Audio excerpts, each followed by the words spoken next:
Welcome everyone to session 0.5 of Tuesday Night D&D. Did you know that with the dice trays, when you roll in a tray, it makes you immune from rolling ones, dude?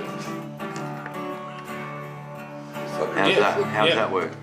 It's just how it is, dude. Yeah, that's the allegation, is it? That's the fact, Jack. Alright.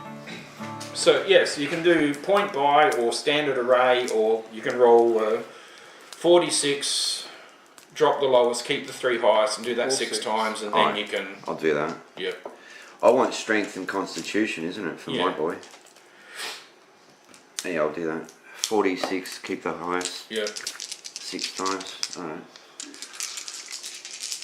I don't want that. See? Ones, dude. I can. You drop the lowest. Yeah, so I'll drop the lowest. And you add the other 3 together. Yeah. But I can do that 6 times. So that's your first generated number. Now do it another 5 times. Oh, Yeah. I'm not happy with that. And I kind of Well, say, that's still I a want 9. the 6. 9 to 12 is average. That's pretty good. It's not bad. Yeah. Yeah. But I'll roll. Oh, fuck me. And go another 46. Drop the lowest. Yeah. And keep the highest. I put it in the big box, don't I, mate? Not the oval. Put it in the roll your stats first. Yeah, strength.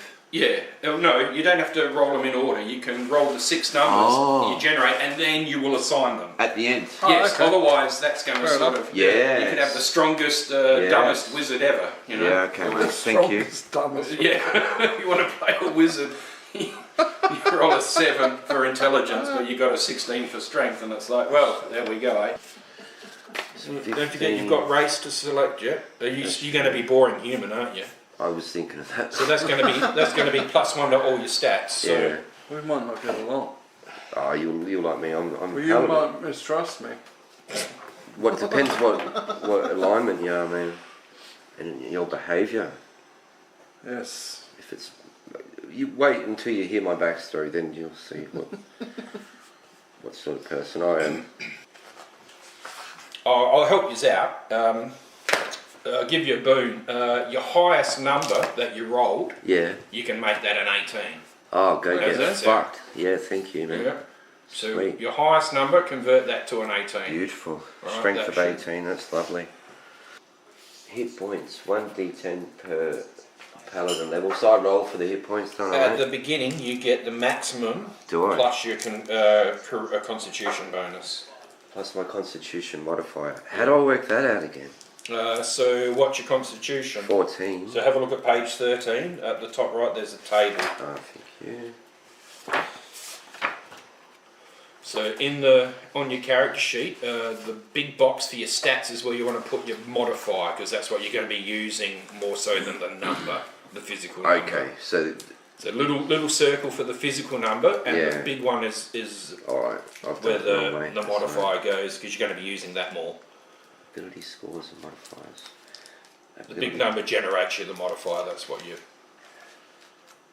using. I don't get it. What? I don't get it. What do they mean, man? Score, modifier. Okay, so what's your constitution?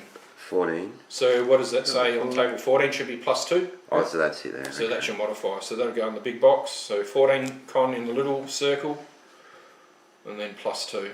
Gotcha. So you, as a paladin, you use a D10 for your hit dice. +2.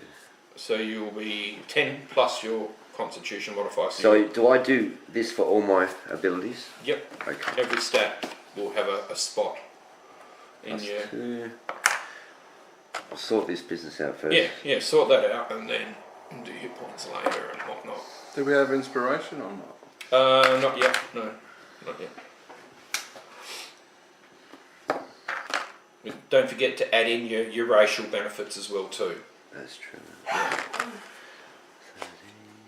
So being human, Jim, you'll get +1 to everything. Yeah, I'm not a And Dave, you know, you get the charisma +2 and 2 +1s in 2 separate ones. I've been playing Baldur's Gate, if that helps. They don't have dice trays in Baldur's Gate, do you? No dice trays. No. As per your race and your class, that'll give you some. Your race may give you some skills.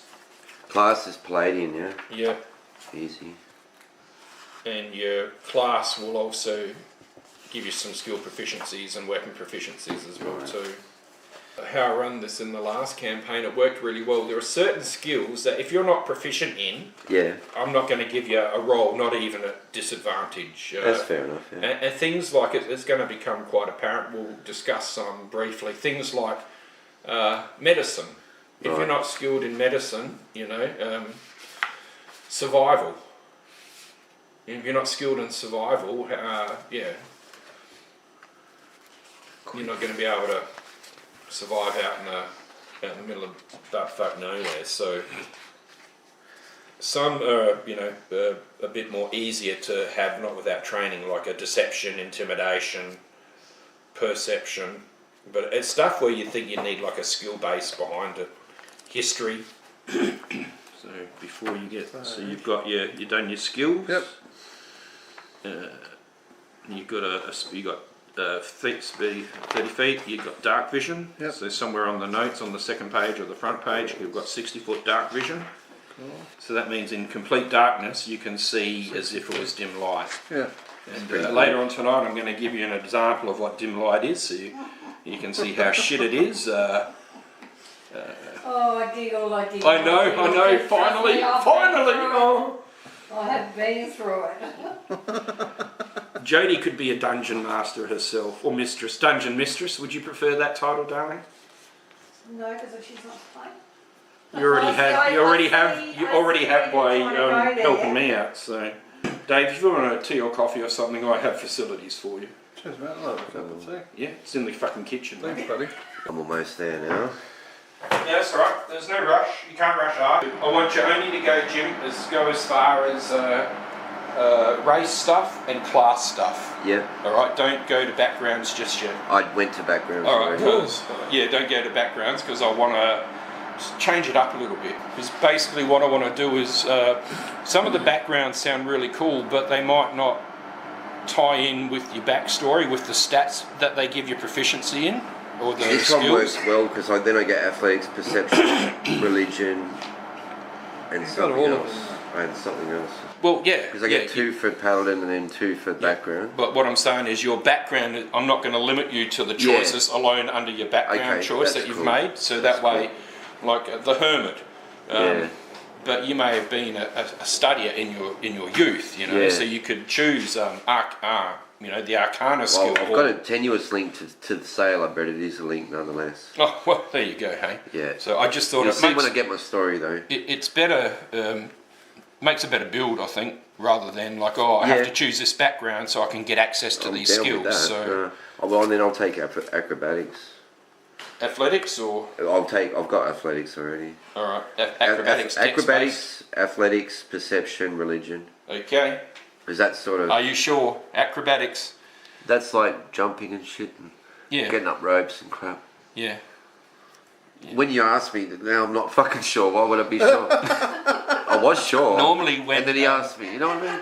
So, like, if someone you try and grapple someone, that'll be an athletics check on you against their opposed athletics or acrobatics skill. Right. Well, I've got both. Because you're using brute strength, using your best skill. Well, athletics is mine, Yeah, strength whereas if I'm going to defend against that, if I've got acrobatics, I will choose to try and slip out of your grip or something. So I wouldn't be as likely to use acrobatics because I'm strong. That's right. I'm Palladian. But if you want it because you want to be a bit more dexterous or not whatnot. really. I mean, dex I'd put quite high actually. I don't know why, but I did. You'll get some armor bonus when wearing some sort of heavy armors and whatnot. That's the other thing is I've got the armor. I'm at a disadvantage. Stealth mode. Yeah, but then you don't want the heavy armor. Huh? For the stealth mode. No, but Jim's a ninja. He's a ninja. I'm always he rolls me. He rolls the cat's asshole all the time. That's my thing. Yeah. That's not bad. And also your background will give you some bits and pieces as well too. Once we get that far. So once you're up to that spot, Dave, where you've gone through all your class features and some basic equipment. Do you have you done your background stuff already, Jim? Yeah, mate. Alright, okay. Yeah. And you've got your background equipment? Yep. And any other tools and no coin, tools. you got a bit of coin? I didn't take coin. You said not to do. not the money in the class, but for background. There was 10, I think. Yeah, it won't be a lot, but it'll be some. Yeah. So once you've done your race, class, background, if you need to spend anything, buy any other bits and pieces, Very good. you may use these standard price on what, page 147, I think. Let's have a look. Yeah, armour, weapons, anything else you Take think you some wanted. supplies. I'm not going to put in encumbrance rules, but if you start logging, like Shadowversity does a great example on YouTube about, you know, a sword, an axe, a mace, a club, two bows, and just looking how he loads it on, it looks so awkward. Yeah. And just moving it, let alone then swing in combat. So as long as you're not going crazy, arrows, just write them somewhere else separately so you can keep a tally of how many you spend. Once I'm not going to fuck around. Once you shoot one, it's gone. All right? Whether you hit, miss, or whatever. I'm not going to, you know, I'm going to retrieve, you know, half of my arrows rounded up. It's like you shoot it, whatever happens, it's gone. I'm going to talk about healing potions. Yeah. And action economy. So normally, rules as written, a healing potion will take your action in combat, and you will roll, let's say, normal healing potion 2d4 plus 2. Yeah. Uses a full action. Yeah. All right. I will offer you the chance to choose between that or, I will offer you the chance to use a healing potion as a bonus action. Yeah. But you still roll the dice to heal, or we use healing potion as a full action, but it will heal for the full amount. I'd be prepared to go full action it's for like that. full healing. So if a normal healing potion will heal between 4 to 10, it'll do 10 if you use it as a full action. Or if you want to use it as a bonus action, then we'll be rolling dice. But you need to choose which one. You can't choose both. You will either run full action, full healing, or action economy to use a bonus action.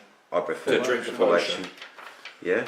Bonus action. Full action, full potion. To feed someone else a potion is a full action. All right. To give yourself a potion will be a bonus action. Okay. So even if you choose a bonus action for a potion, when you feed one to a downed ally, it's still going to be rolling the dice. All right. But it's a full action. Yeah. All right. Okay. So, which way did you want to go? Full action, mate. Full action, full potion. Yeah. Full heal for the full action? Yeah. Yeah. I like that too. Yeah, it works for me, man. Yeah. I'm going to do what's called allow a healing surge. I want to see how that works. As an action, you can use a healing surge and spend, up to half of your hit dice. Excellent. And for each hit dice you spend, you'll roll an Edgecon modifier. And then you can't do another healing surge until you finish a short or long rest. And with this option, we'll be regaining all hit die after a long rest. Beautiful. Alright. So combat is meant to be like a quick 6-second round. So in order to keep things tense and moving, at the beginning of each round, I will start a 60-second timer. Yeah, cool. So that when you guys, that's your time to discuss your tactics. At the end of the 60 seconds, bang, off we go in initiative order. Alright. If after 30 seconds in your turn, if you still haven't said anything or you're still flustered or whatever, you will automatically take the dodge action. Yeah. Alright, and I will move to the next initiative order. Yeah.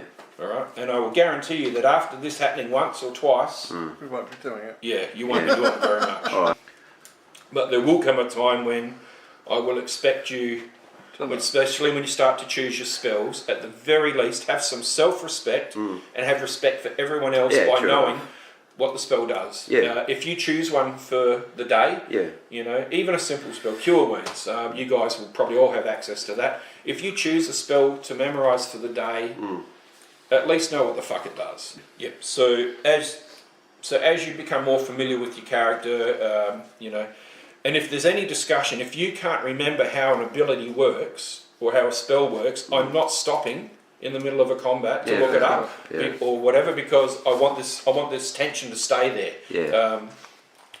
So Keep I will it make real, a man. decision based on what I think is right, and afterwards, after the session, we can look it up and move on from there. But I don't want to have a big debate about, oh no, it does 2d8, Darryl. It's like, well, you should know, and if you don't, I'm going to say it does 3d8. Okay? Then my decision will be final. But we will, as a group, look it up afterwards so we can all learn together. Well, we got our backstories, but Yep, yeah. Do you wanna I don't know. you don't have a before backstory? Have a quick think. I'll do mine. well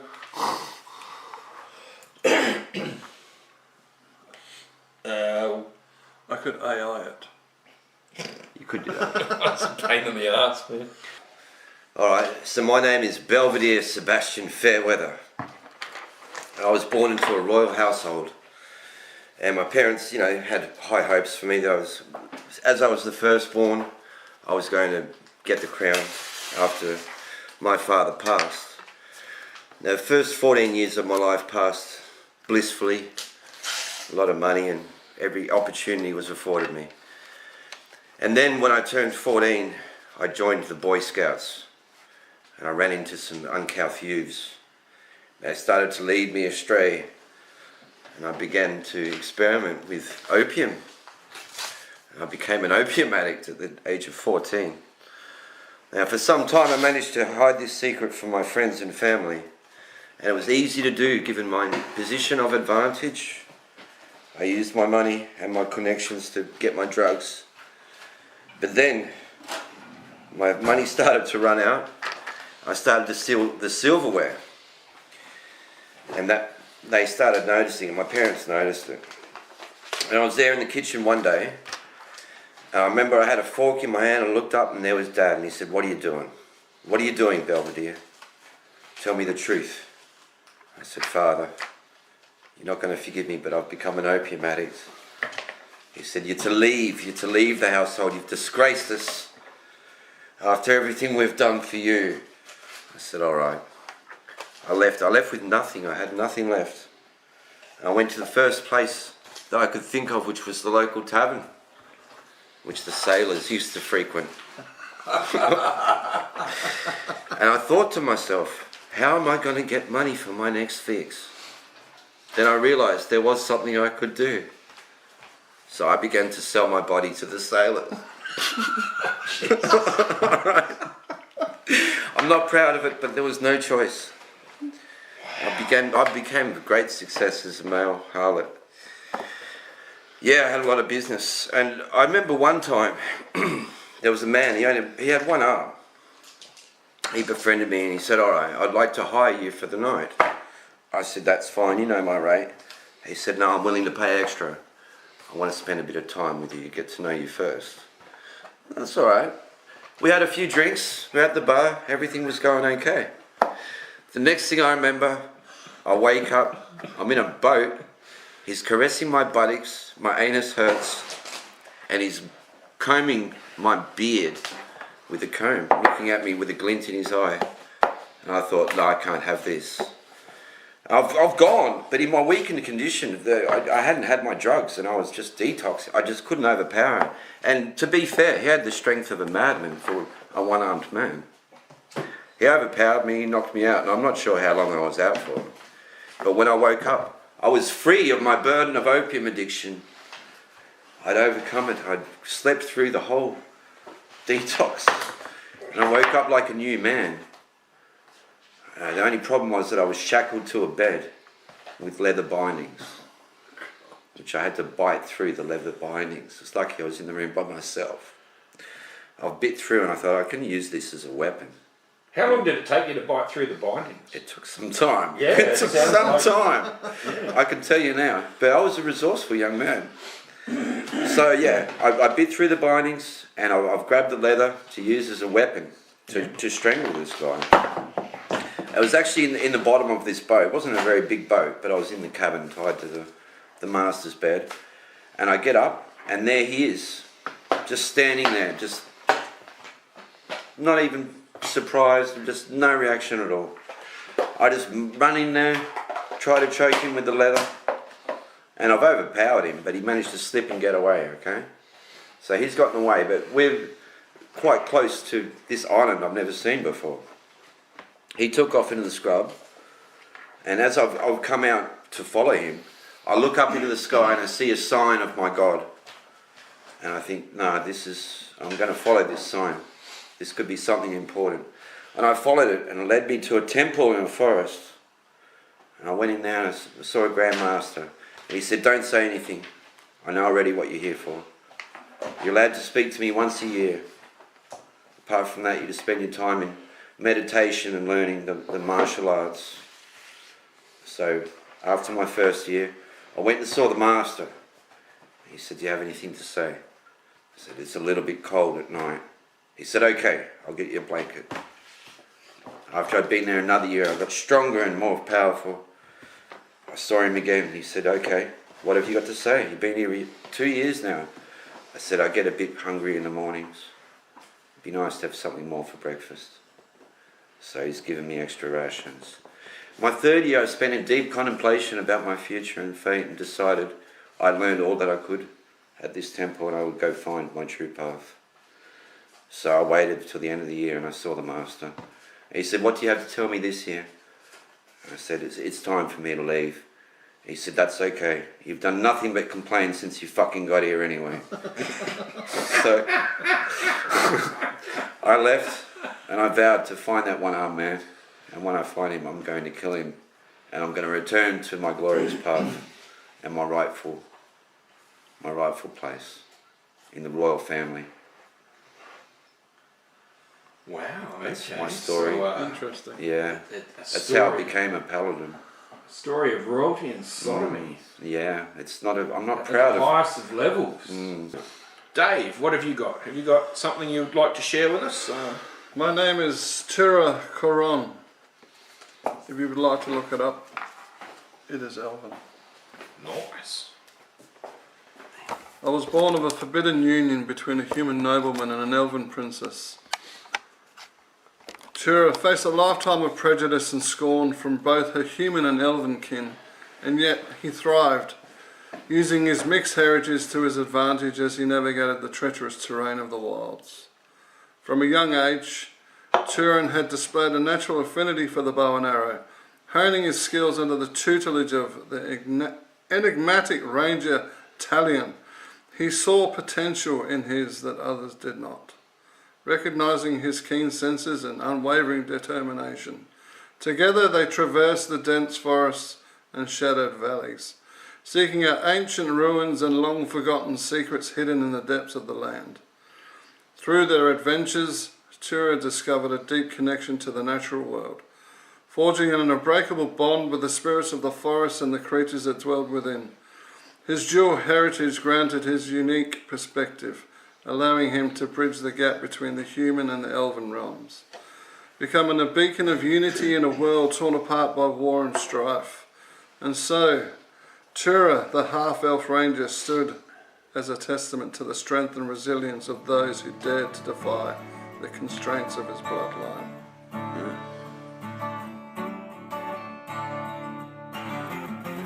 After a long hiatus, we're back, and we have with us tonight, we have Tura Koron, our half-elven ranger, and we have